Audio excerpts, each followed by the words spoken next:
Olá! Peguem nas vossas lupas porque estamos prestes a embarcar numa verdadeira jornada de detetives. Vamos investigar duas das passagens mais consequentes e, como vamos ver, perigosas, do Novo Testamento. Então, temos este versículo do Evangelho de Marcos, promete uma proteção divina impressionante. Mas e se a história por trás destas palavras for muito mais complicada do que parece? E, infelizmente, isto leva-nos a isto, a uma consequência trágica.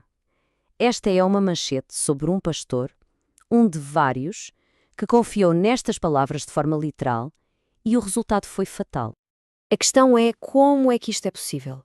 Para encontrar a resposta, vamos ter de nos tornar detetives textuais. Vamos examinar as provas que, na verdade, estão escondidas à vista de todos. Muito bem, vamos abrir o nosso primeiro arquivo. A nossa investigação começa, curiosamente, pelo fim. E quando digo fim, é mesmo, literalmente, o fim do Evangelho de Marcos. Olhem bem para isto. A mudança é abrupta. A narrativa para de repente e depois recomeça com um tom e um assunto totalmente diferentes. É quase como se estivéssemos a ler o trabalho de duas pessoas diferentes a lutar pela caneta. E para um detetive de textos, isto é um sinal de alerta gigante. É uma pista fundamental. E a coisa fica ainda mais séria quando olhamos para as provas externas. São esmagadoras. Pensem nisto. Os manuscritos mais antigos e respeitados que temos, o Códex Sinaíticos e o Vaticanos, estamos a falar de cópias do século IV. Eles simplesmente terminam no versículo 8. O resto não está lá. São as nossas testemunhas oculares mais antigas. E o testemunho delas é claro. É como chegar à cena do crime e a arma do crime simplesmente não existir. E esta não é apenas uma teoria. O consenso entre os especialistas é praticamente unânime. Ou o final original de Marcos se perdeu na história, ou ele nunca o escreveu. O que é certo é que o final que conhecemos hoje foi acrescentado mais tarde. Mas as provas não são só externas. Olhando para o próprio texto, as pistas saltam à vista. São as impressões digitais do culpado. O vocabulário, o estilo, a forma como a história é contada. Nada disto bate certo com o resto do Evangelho de Marcos. É claramente uma assinatura forjada. Querem uma prova bem concreta?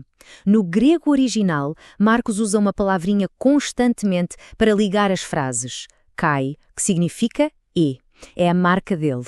Pois bem, em todos os 12 versículos deste final adicionado, a palavra kai só aparece uma vez. E agora, comparem. Nos 8 versículos imediatamente antes, que são do Marcos autêntico, a palavra aparece 6 vezes. A diferença é gritante. A nível de estilo, isto é a prova de fogo. Caso encerrado, o final de Marcos é, sem dúvida, uma adição posterior. Muito bem, caso 1, resolvido. Agora vamos para o segundo arquivo. E aqui, a coisa é mais subtil. Não estamos à procura de uma falsificação inteira, mas sim do significado escondido numa única palavra. Uma palavra que, mal interpretada, também se tornou perigosa. À primeira vista, este versículo parece bastante direto, certo? A ideia que fica é que Jesus veio para obedecer à lei. Ponto final. Mas e se a chave de tudo estiver numa única palavra que não estamos a entender bem? Então, a grande questão é, o que é que a palavra cumprir queria dizer para quem escreveu isto no contexto original? Para descobrir, vamos ter que vestir o nosso chapéu de linguista forense. Vamos seguir as pistas deixadas pelo próprio autor, de Mateus. A palavra em questão no grego original é pleró. E aqui está o ponto crucial. Pleró não significa simplesmente obedecer. É muito mais do que isso. Significa encher, completar, levar algo ao seu objetivo final. Pensem nisto como o capítulo final de um livro, que amarra todas as contas soltas e dá um novo significado a tudo o que veio antes. E o mais interessante é que o autor de Mateus não nos deixa a adivinhar. Ele cria um padrão claro. Vez após vez, antes deste versículo, ele usa a palavra cumprir de uma forma muito específica.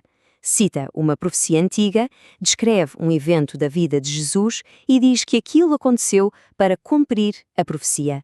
Ele está a usar a palavra para significar culminar, realizar o propósito de. E a pista decisiva está na própria frase. Reparem que não diz apenas a lei. Diz a lei e os profetas. Ora, faz sentido obedecer a lei.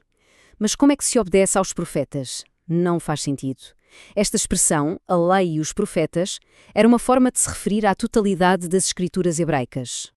Então, isto significa que o versículo não é sobre seguir regras, é uma declaração muito mais grandiosa.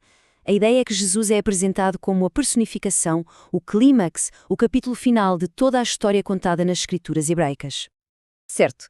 O que é que estes dois casos, uma falsificação e uma má interpretação, nos ensinam? Ensinam-nos que lidar com textos antigos é complexo, as coisas não são a preto e branco, e há uma metáfora que ilustra isto na perfeição. Imaginem a informação como um rio. A fonte, lá no século I, era turva. Havia de tudo. Relatos honestos, sim, mas também agendas políticas, erros de cópia, até falsificações. Nós, hoje, estamos a jusante, a uma grande distância da fonte. E isso, curiosamente, dá-nos uma vantagem. Temos ferramentas, arqueologia, linguística, análise textual, que nos permitem analisar a água e ver as coisas com uma clareza que era impossível ter mais perto da nascente. Mas, no fim de contas, por que é que este trabalho de detetive importa? É só um exercício académico? De todo. Importa porque estas palavras têm um poder imenso. E perceber a sua verdadeira origem e significado, isso é absolutamente crucial. O que podemos levar disto tudo? Primeiro, que estes textos têm uma história humana. Foram escritos, copiados, por vezes alterados. Segundo, que o significado original das palavras pode ser muito diferente do que pensamos hoje. E, por fim, que uma análise crítica não destrói o texto. Pelo contrário, permite uma compreensão muito mais rica e historicamente mais honesta. E esta forma de pensar, esta curiosidade de ir à fonte, não se aplica só a textos antigos. É uma ferramenta para a vida. Leva-nos a perguntar que outras verdades que tomamos como certas poderiam parecer completamente diferentes se tivéssemos a coragem de investigar a sua origem. A investigação, essa nunca acaba.